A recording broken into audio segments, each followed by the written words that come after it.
हरे कृष्ण साथियों, daily practice set के 31वें episode में आपका स्वागत है।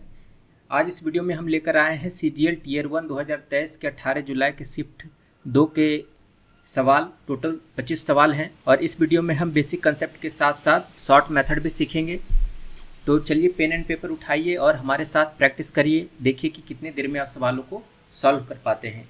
इस वीडियो की PDF आपको हमारे टेलीग्राम चैनल पर उपलब्ध हो जाएगी और ये सारे क्वेश्चन हमारे यूट्यूब चैनल के कम्युनिटी पोस्ट में भी अपलोड किए जाते हैं, वहाँ पर भी आप प्रैक्टिस कर सकते हैं। तो चलिए आज के हमारे पहले सवाल की तरफ बढ़ते हैं। सवाल दिया हुआ है कि यदि दो समरूप त्रिभुज के क्षेत्रफलों का अनुपात 196/625 है तो संगत भुजाओं का अनुपात क्या होगा। तो अगर दो समरूप त्रिभुज है दोस्तों और उनका क्षेत्रफल जो है का अनुपात दिया हुआ है, ठीक है। ये समरूप त्रिभुज मान लेते हैं ABC और DEF समरूप त्रिभुज है, तो इनका क्षेत्रफल का अनुपात जो होगा दोस्तों इनके संगत भुजाओं के स्क्वायर के अनुपात के बराबर होगा, ठीक है। AB/DE का स्क्वायर, उसी तरह से BC/EF का स्क्वायर, इस तरह से इसका स्क्वायर का अनुपात बराबर होता है AC/DF का स्क्वायर। तो अगर इन दोनों का त्रिभुज का एरिया का रेशियो दिया हुआ, ये एरिया का रेशियो है, ये 196/25 दिया हुआ है 625। तो इनके संगत भुजा, कोई भी संगत भुजा का अनुपात जो होगा वो बराबर कितने के होगा।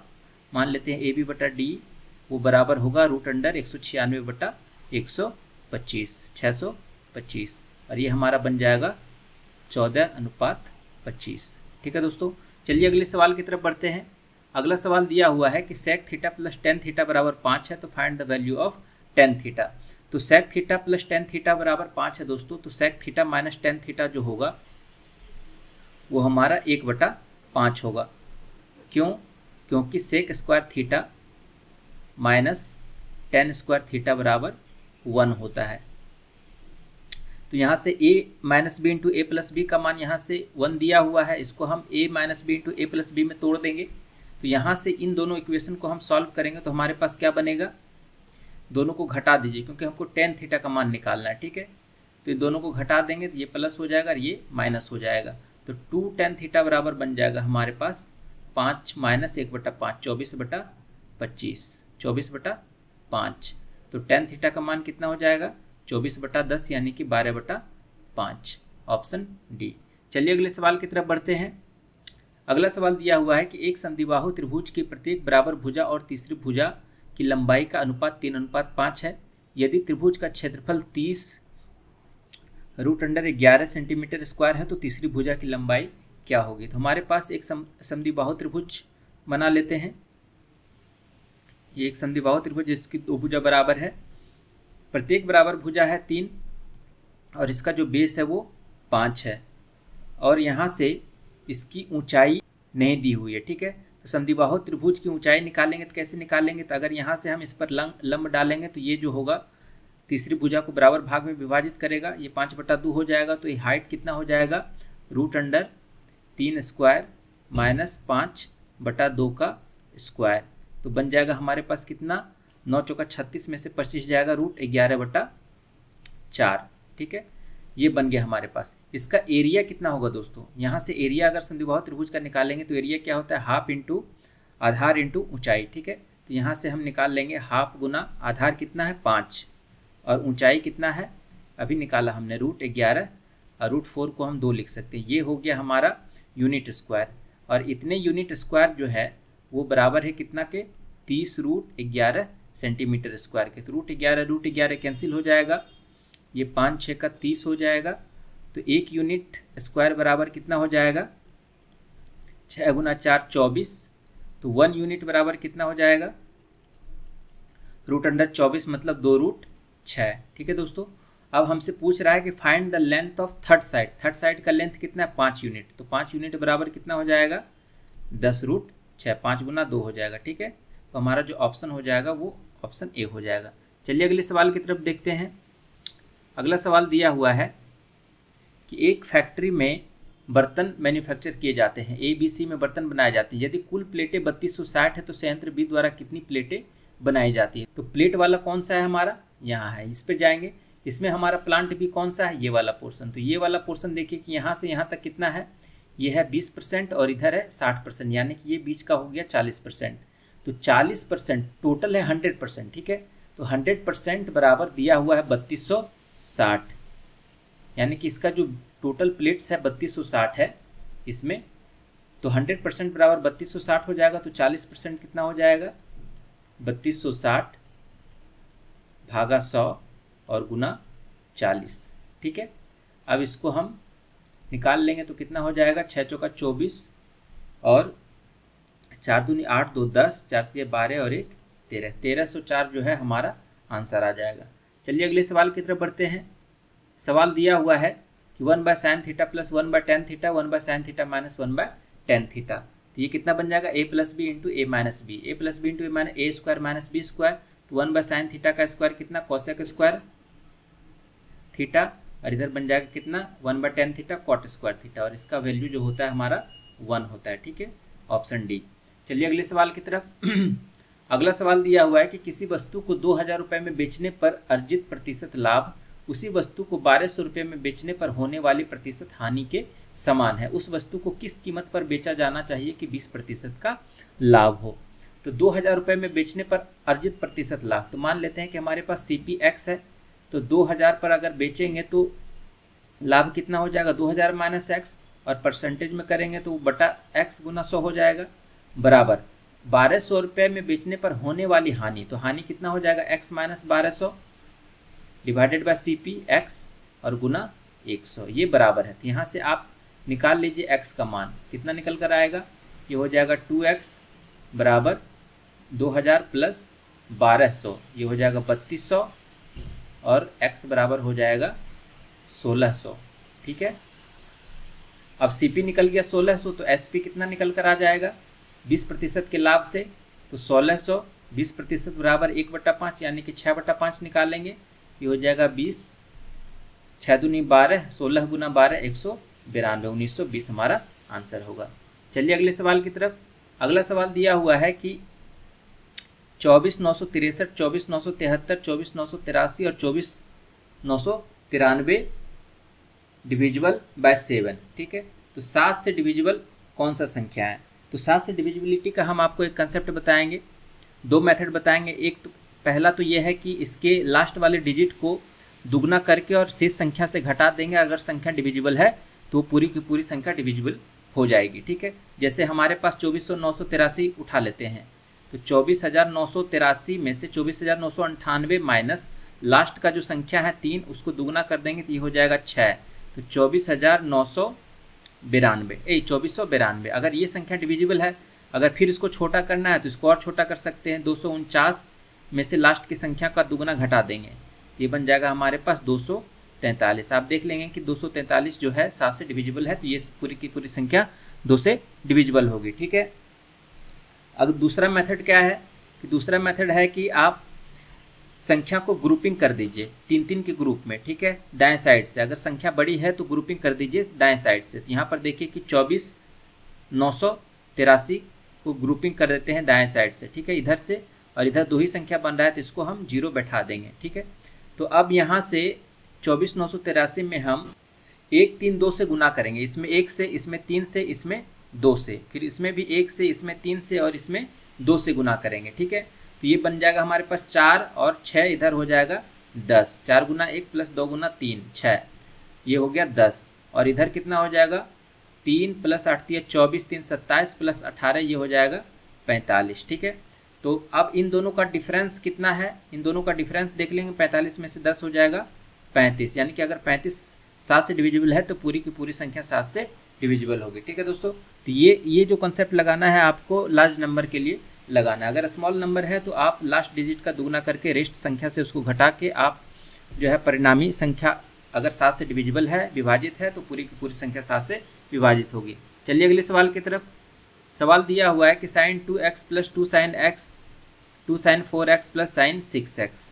अगर आपको इसका फॉर्मूला मालूम है sin c plus sin d, इसका फॉर्मूला क्या होता है 2 sin c plus d by 2 into sine c minus into cos c minus d by 2।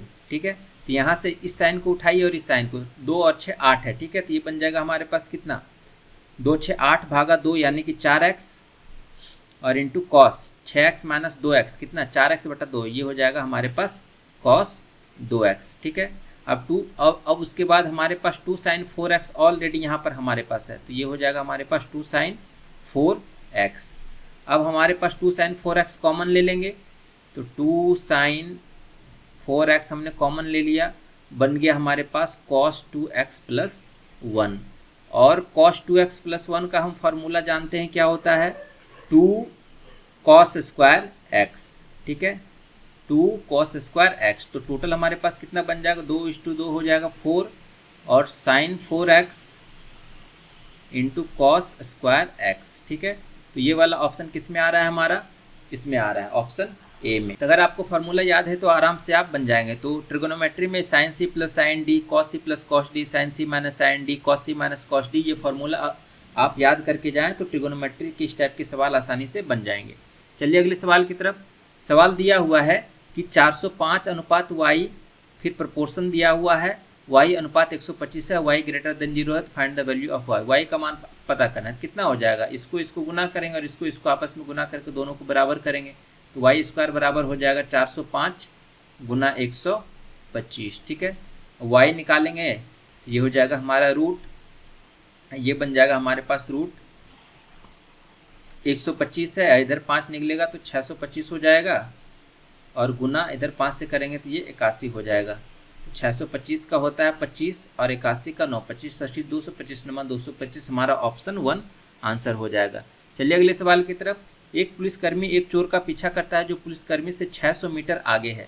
यदि पुलिसकर्मी और चोर क्रमशः 10 किलोमीटर प्रति घंटा और 8 किलोमीटर प्रति घंटा की गति से दौड़ते हैं तो पुलिसकर्मी चोर को कितने समय में पकड़ लेगा। टाइम एंड डिस्टेंस का सवाल है। सवाल में हमको समय पता करना है, तो समय बराबर क्या होगा, दूरी बटा चाल। दूरी हमारा कितना 600, ठीक है, और चाल कितना हो जाएगा, सापेक्षिक गति क्या हो जाएगा, दोनों एक ही डायरेक्शन में जा रहा है, एक ही दिशा में, तो इसका जो है स्पीड घट जाएगा, नेट स्पीड 10 में से 8 हो जाएगा। ठीक है, 2 किलोमीटर प्रति घंटा। इसको हम मीटर पर सेकंड में बदलेंगे क्योंकि डिस्टेंस मीटर में है, इसको हम 5/18 से गुना करेंगे, तो 5 दूनी 10, ये 1 शून्य कट जाएगा 18, और ये 18 चौका 78 से, ठीक है, 1080 ये सेकंड में हो जाएगा। इसको अगर हम पूछ रहा है कि मिनट्स में पता करना है तो 60 से हम भाग देंगे तो मिनट हमारा निकल जाएगा, ये हो जाएगा हमारा 18 मिनट। ठीक है, चलिए अगले सवाल की तरफ बढ़ते हैं। अगला सवाल है कि इनमें से कौन सी संख्या जो है 36 से विभाजित है। 36 से विभाजित होने के लिए उसको 9 से विभाजित होना पड़ेगा और 4 से विभाजित होना पड़ेगा, और 9 से विभाजित होने के लिए इसका जो टोटल सम है वो 9 से विभाजित होना चाहिए। ठीक है, तो यहाँ देख लीजिए कि ये इधर 9 है और 4 दूनी 6, 1 7, 8 9, 9 9 18, ये वाला संख्या हमारा 9 से विभाजित है, और 4 से विभाजित है होने का नियम है कि लास्ट का जो 2 संख्या है वो 4 से विभाजित होना चाहिए, तो 4 3 यही 12, यही ऑप्शन हमारा आ रहा है, तो यही हमारा आंसर होगा। चलिए अगले सवाल की तरफ चलते हैं। सवाल दिया हुआ है, अमर एक काम को 15 दिन में पूरा कर सकता है और प्रेम 12 दिन में। अमर से शुरू करके वे वैकल्पिक दिनों पर काम करते हैं तो काम कितने दिनों में पूरा होगा। तो हमारे पास अमर है और प्रेम है, अमर प्रेम, ये 15 दिन में और ये 12 दिन में। ठीक है, टोटल वर्क मान लेते हैं 60, इसकी इफिशियंसी 4 और इसकी इफिशियंसी 5, तो 2 दिन में काम कितना हो जाएगा, 9 काम हो जाएगा। ठीक है, हमको पुराना कितना है 60, तो 9 के 9 छक्का 54 हो जाएगा 6 बार में। ठीक है, इधर भी 6 से हमको गुना करना पड़ेगा, तो ये हो जाएगा 12 दिन और 6 9 54, तो रिमेनिंग काम कितना बचा, 6 काम। तो 6 काम कौन करेगा, ए करेगा। ठीक है, एक दिन में 4 काम। ठीक है, तो 54 6 काम था हमारे पास, ए किया कितना 4 काम। अब प्रेम करेगा 2 काम। ठीक है, तो 2 काम कितने दिन में करेगा, तो 2 डिवाइडेड बाय हमारे पास जो है प्रेम का एफिशिएंसी कितना है बटा 5, तो समय बराबर क्या होता है, वर्क बटा एफिशिएंसी।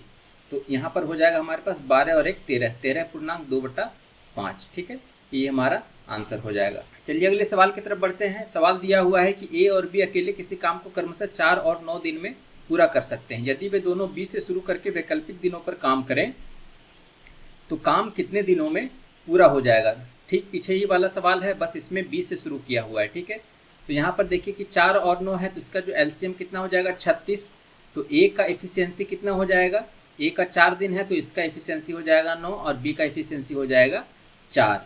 तो एक दिन में वो कितना काम कर, 2 दिन में कितना काम करेगा, 9 और 4 13 काम, ठीक है। अब 36 के नज़दीक ले जाना है तो 13 में कितना गुना करेंगे, तो 13 दूनी 26 करेंगे या फिर 13 तिहाई 39 करेंगे। दोनों मेथड से हम बना सकते हैं। अगर हम 13 तिहाई 39 करेंगे तो यहाँ पर हमको 3 से गुना करना पड़ेगा। ये टोटल हमारा 6 दिन हो गया और 13 तिया 39 काम हो गया। तो 39 काम कितना ज़्यादा है 36 से, 3 ज़्यादा है। तो इसका मतलब है कि दिन को हमको घटाना पड़ेगा, 3 काम हमको घटाना पड़ेगा। तो लास्ट में कौन काम किया था, बी किया था, तो बी वाला हमको इफिशियंसी से इसको घटाना पड़ेगा। तो 6 माइनस 3, सॉरी लास्ट में जो है ए काम किया था क्योंकि वो बी से शुरू हो रहा है, ठीक है। तो लास्ट में जो है वो ए काम किया था, ये ए काम किया था, ठीक है। तो ये हो जाएगा 3/9, ठीक है। तो ये 3 तिहाई 9 3 बार में कट जाएगा, तो ये 6 माइनस 1/3 हो जाएगा। तो इसको लिख सकते हैं 5 + 1 माइनस 1/3, ठीक है। ये बन जाएगा 5.2/3 हमारा आंसर हो जाएगा, ठीक है। चलिए अगले सवाल की तरफ बढ़ते हैं। अगला सवाल है कि दो क्वालिटी, यदि दालों की 2 किस्में एक्स है, वाई की कीमतों 100 रुपये और 150 रुपये प्रति किलोग्राम को 7:20 के अनुपात में मिलाया जाता है, तो दालों के इस मिश्रण की कीमत क्या होगी निकटतम मूल्य पर, ठीक है। तो यहाँ पर x है और यहाँ पर y है। एलिगेशन लगा देंगे, एलिगेशन प्रोसेस, ठीक है। ये 100 रुपये है और ये 150 रुपये प्रति किलोग्राम है और मिलाया गया है कितना, 7:20 में, ठीक है। तो मान लेते हैं इसके मिश्रण का मूल्य x है। तो x जो होगा 100 और 150 के बीच में होगा। इसका जो है रेशियो कितना निकलेगा, 150 माइनस x, और ये बन जाएगा हमारे पास x माइनस 100। इसको क्रॉस मल्टीप्लिकेशन गुना करेंगे तो हमारे पास कितना आ जाएगा, 15 × 20, 15 दूनी 30, 3000 माइनस 20x बराबर 7x माइनस 700। ये बन जाएगा हमारे पास 27x बराबर 3700, ठीक है। तो x का मान कितना हो जाएगा, भाग दे दीजिए, 3700 डिवाइडेड बाय 27, 137 दशमलव कुछ आएगा। तो हमारा जो नियरेस्ट इंटीजर है 137 है, तो यही हमारा आंसर हो जाएगा, ऑप्शन ए। अगले सवाल को देखिए। सवाल दिया हुआ है कि x माइनस 1/x बराबर -6 है, तो x5 माइनस 1/x5 का मान क्या होगा। तो x5 माइनस 1/x5 को हम तोड़ सकते हैं कितना, x² plus 1/x² into x³ minus 1/x³ और माइनस x माइनस 1/x, ठीक है। तो यहाँ से आप x² प्लस 1/x² निकाल लीजिए। तो x माइनस 1/x बराबर है -6। तो x² प्लस 1/x² का मान कितना हो जाएगा, तो -6 का स्क्वायर और प्लस 2, 36 + 2 हो जाएगा 38, और x³ माइनस 1/x³ का मान कितना हो जाएगा, तो -6 का क्यूब और प्लस 3 इंटू -6, -216 -18 -234। अब इन दोनों को आपस में गुना करेंगे, कितना हो जाएगा, 38 गुना -234 और माइनस ये हो जाएगा x minus 1 minus minus plus 6 हो जाएगा, ठीक है। तो आप इसको डिजिट सम से लगा के चेक कर सकते हैं कि कौन वाला आंसर आपका बनेगा, ठीक है। तो 8 3 11, 11 का 2 हो जाएगा, -2 गुना 4 2 6 3 9, -2 गुना 9 प्लस 6, 9 दूनी 18, इसका हो जाएगा -9 प्लस 6 बराबर -3 किस में आ रहा है, ठीक है। तो चेक कर लीजिए कि यहाँ पर आपका कितना बन रहा है, 8 8 16, 8 3 24 और 9 33, यहाँ पर -6 आ रहा है। 8 8 16, 6 22 और 9 31, यहाँ पर -4 आ रहा है। 8 8 16, 8 24 और 6 30, यहाँ पर -3 आ रहा है। और 8 8 16, 2 18, 9 27, -9 यहाँ पर आ रहा है, ठीक है। तो हमारा जो ऑप्शन होगा ऑप्शन सी होगा, क्योंकि इसी के साथ हमारा डिजिट सम मैच कर रहा है, तो यही हमारा आंसर हो जाएगा। तो चलिए अगले सवाल की तरफ बढ़ते हैं। अगला सवाल है कि 2019 से 2020 तक XYZ फ़ोन की बिक्री में प्रतिशत वृद्धि ज्ञात कीजिए, 2 दशमलव स्थानों तक पूर्णांकित होना चाहिए। तो 2019 से 2020 में देखेंगे, 18 से सीधे बन गया है 40, तो कितना बढ़ा है, 22, ठीक है। तो परसेंटेज में कितना बढ़ेगा, 22/18 गुना 100। Final minus initial divided by initial. अब इसको आप 11, ये हो जाएगा 9, तो 9 एक बार में कटेगा, फिर 2 9 दूनी 18, फिर 2 9 दूनी 18, इसी तरह से 122.22% हमारा आंसर हो जाएगा। चलिए अगले सवाल की तरफ बढ़ते हैं। सवाल दिया हुआ है कि एक फैक्ट्री में पुरुष श्रमिकों की संख्या का 48%, महिला श्रमिकों की संख्या के 2/3 के बराबर है। तो पुरुष श्रमिकों को मान लेते हैं हम m, तो m का 48% बराबर है महिला श्रमिकों की। महिला को हम फीमेल मान लेते हैं और फीमेल का 2/3 के बराबर है। तो फैक्ट्री में पुरुषों की संख्या का महिलाओं की संख्या से अनुपात क्या होगा? तो m/f हमसे पूछ रहा है। तो कितना हो जाएगा? 4 से 12 और 4 से 25, और क्या कटेगा? ये हो जाएगा हमारे पास 2 चौका 12, तो बन जाएगा हमारे पास 25/18। ठीक है, ऑप्शन डी। चलिए अगले सवाल की तरफ। अगला सवाल है कि a + b + c बराबर 19 है, a² + b² + c² बराबर 155 है। तो a - b का whole square plus b - c का whole square plus c - a का होल स्क्वायर क्या होगा?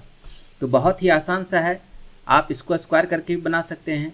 नहीं तो अगर आपको ये फार्मूला आता है कि a - b का whole square plus b - c का whole square plus c - a का होल स्क्वायर जो होता है दोस्तों, वो बराबर होता है 3 गुना a² + b² + c² minus a + b + c का होल स्क्वायर। ठीक है, ये फार्मूला अगर आपको आता है तो आप आराम से इसको सॉल्व कर सकते हैं। तो कितना हो जाएगा? 3 गुना 155 माइनस a + b + c का 19 का स्क्वायर। तो 3 गुना 155 हो जाएगा कितना? 5 तिहाई 15, 15 तिहाई 45 और एक 46 में से 361 घटाएंगे तो 401, 104 हमारा आंसर होगा, ऑप्शन डी। चलिए अगले सवाल की तरफ। सवाल है कि difference in between a discount of 35% on 3600 and 2 successive discounts of 30% and 5% on the same amount. ठीक है, डिफरेंस आपको पता करना है। तो सबसे पहले एकल छूट इसका निकाल लीजिए। तो 30 + 5 35 माइनस 150/100 यानी कि 1.5 इसका डिफरेंस होगा। तो 3600 का 1.5 कर दीजिए डिवाइडेड बाय 100, कट जाएगा। 15 चौका 90, 9 15 तिया 45 और 9 54, और एक 54 जो है हमारा आंसर होगा। चलिए अगले सवाल की तरफ। सवाल है कि राजा और रॉकी मिलकर पेंटिंग का काम 5 दिन में पूरा करते हैं। वे दोनों मिलकर पेंटिंग शुरू करते हैं, लेकिन 2 दिन बाद रॉकी बीमार पड़ जाता है और काम छोड़ देता है। यदि राजा बची हुई पेंटिंग 4 दिन में पूरी करता है तो रॉकी अकेले कितने दिन में काम को पूरा करता है? तो राजा को मान लेते हैं RJ और रॉकी को मान लेते हैं RK। ठीक है, ये दोनों मिलकर काम को पूरा करते हैं 5 दिन में। ये हो गया हमारा टोटल काम। लेकिन हुआ क्या कि राजा प्लस रॉकी 2 ही दिन काम किए, उसके बाद रॉकी बीमार पड़ गया, तो सिर्फ राजा काम किया कितने दिन? 4 दिन। अब इसको इक्वेट कर दीजिए, हमारे पास राजा और रॉकी का एफिशिएंसी निकल कर आ जाएगा। तो यहाँ देखिए 5 राजा है और यहाँ 2 राजा प्लस 4 राजा 6 राजा। 6 राजा में से 5 राजा जाएगा तो 1 राजा बचेगा, बराबर यहाँ पे बन गया 2 रॉकी और इधर है 5 रॉकी। 5 रॉकी में से 2 रॉकी जाएगा तो 3 रॉकी बचेगा। ठीक है, तो राजा और रॉकी का हमारे पास इफिशियंसी मालूम चल गया 3/1। ठीक है, अब रॉकी अकेले कितने दिन में काम को पूरा कर सकता है? तो यहाँ पर राजा है और रॉकी है, टोटल है हमारे पास 3 और 1 4 इफिशियंसी गुना 5, टोटल काम हो जाएगा हमारे पास 20 और इफिशियंसी कितना है रॉकी का? 1, 20/1। ये हो गया टाइम रॉकी का। तो 20/1 बराबर 20 दिन। ये हमारा आंसर हो जाएगा, ऑप्शन सी। अगला सवाल कि साइन a बराबर -3/5 है। a lies in 3rd quadrant, the value of sec A. Sec A का मान हमसे पूछ रहा है। यहाँ पर देखिए कि ये 1st quadrant, 2nd quadrant, 3rd quadrant और 4th क्वाड्रेंट। ASTC रूल से क्या होगा? ये ऑल साइन पॉजिटिव होगा, यहाँ पर साइन कॉसेक पॉजिटिव हो जाएगा, यहाँ पर tan कॉट पॉजिटिव हो जाएगा, यहाँ पर कॉसेक पॉजिटिव होगा। ठीक है, तो यहाँ पर आप देख ले कि ये 3rd क्वाड्रेंट में ला कर, यानी कि tan कॉट यहाँ पर ही पॉजिटिव होता है, बाकी सब यहाँ पर नेगेटिव होगा। तो साइन ए का मान निकाल लीजिए, कॉस ए का मान निकाल लीजिए। तो कॉस ए का मान कितना होगा? √1 - sin² a, 1 - -3/5 का होल स्क्वायर। तो बन गया हमारे पास 1 - 9/25, 25 में से 9 जाएगा 16/25 यानी कि 4/5। तो sec a कितना हो जाएगा 5/4 हो जाएगा। लेकिन a जो है यहाँ पर थर्ड क्वाड्रेंट में, तो थर्ड क्वाड्रेंट में जो थीटा होता है यह है tan cot ही पॉजिटिव होगा, लेकिन बाकी सारे ट्रिगोनोमेट्रिक फंक्शन निगेटिव होंगे, ट्रिगोनोमेट्रिक रेशियो हमारा निगेटिव होगा। तो यहाँ पर एंगल जो हो जाएगा, ये जो रेशियो हो जाएगा वो हमारा माइनस इसमें लग जाएगा, तो -5/4 हमारा आंसर होगा। अगला सवाल कि ए और बी किसी काम को 5 दिन और 10 दिन में पूरा कर सकते हैं। उन्होंने एक साथ काम शुरू किया, लेकिन ए ने कुछ दिनों के बाद काम छोड़ दिया और बी ने शेष काम 8 दिन में पूरा किया। तो ए ने कितने दिनों के बाद काम छोड़ा। तो यहाँ पर देखिए कि ए है और बी है, ये 5 दिन में काम करते हैं और ये 10 दिन में काम करते हैं, और दोनों का यहाँ पर हम इफ़िशियंसी ले लेते हैं कितना 30। तो ये बन गया हमारे पास, इसका इफ़िशियंसी कितना 6 और इसका इफ़िशियंसी 3।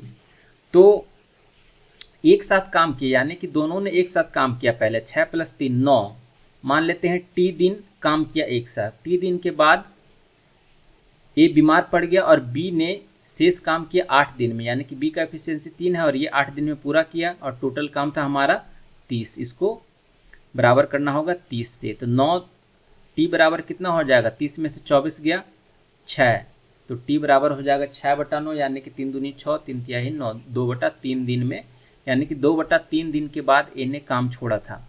अगला सवाल कि धारा के प्रतिकूल 144 किलोमीटर की दूरी तय करने में एक नाविक को 12 घंटे लगते हैं, जबकि धारा के अनुकूल समान दूरी तय करने में उसे केवल 9 घंटे लगते हैं। तो धारा की गति क्या होगी। धारा की गति x और ये नाव की गति x और धारा की गति y मान लेते हैं। तो धारा के प्रतिकूल x - y हो जाएगा, और चाल बराबर दूरी बटा समय, दूरी है कितना 144 / 12, यानी कि ये हो x - y निकल गया 12। धारा के अनुकूल x + y हो जाएगा 144/9, 144/9, ये बन गया हमारे पास 16। सिर्फ यहाँ पे धारा की गति हमसे पूछ रहा है, तो y बराबर डायरेक्टली कितना हो जाएगा, ½ × 16 में से 2 जाएगा 4, 2 दूनी 4, 2 किलोमीटर प्रति घंटा हमारा आंसर हो जाएगा। अगला सवाल कि the perimeter of an equilateral triangle is 48 centimetre, find its area. एक हमारे पास इक्विलैटरल ट्रायंगल है जिसका कि पेरीमीटर 48 है। तो ए इक्विलैटरल ट्रायंगल का जो भुजा होता है सारा बराबर होता है। तो 3a बराबर 48 है, तो a बराबर कितना हो जाएगा 16।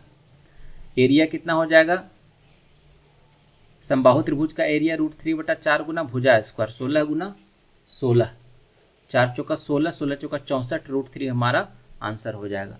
अगला सवाल है कि 32 पेन और 12 पेंसिल का दाम है 790 रुपये। तो टोटल कॉस्ट कितना होगा 8 पेन और 3 पेंसिल का एक साथ में। कुछ नहीं करना है, 32 पेन है प्लस 12 पेंसिल है, ठीक है, और इसका दाम है टोटल 720। यहाँ से 4 कॉमन ले लीजिए, तो ये 8 पेन बन जाएगा प्लस 3 पेंसिल बन जाएगा, और यही तो हमसे पूछ रहा है। तो ये 4 से इसको काट दीजिए, 4 4 7 8 4 8 32, 4 9 36, 4 7 28 और 4 5 20, 197.5 जो होगा हमारा आंसर होगा। तो आज के हमारे टोटल 25 के 25 क्वेश्चन कंप्लीट हुए। फिर इसी तरह से जितने भी सारे एसएससी के प्रीवियस ईयर के सवाल हैं वो भी हम डेली प्रैक्टिस सेट के रूप में आपके समक्ष लाते रहेंगे। तो अगर आप प्रैक्टिस कर रहे हैं तो इन वीडियो को जरूर देखें, ये काफ़ी काम के साबित हो सकते हैं। और इस वीडियो की PDF जो है आपको हमारे टेलीग्राम चैनल एडुकेट सेंटर पर उपलब्ध हो जाएगी। तो फिर मिलते हैं नए वीडियो में नए जोश के साथ, तब तक के लिए धन्यवाद, नमस्कार।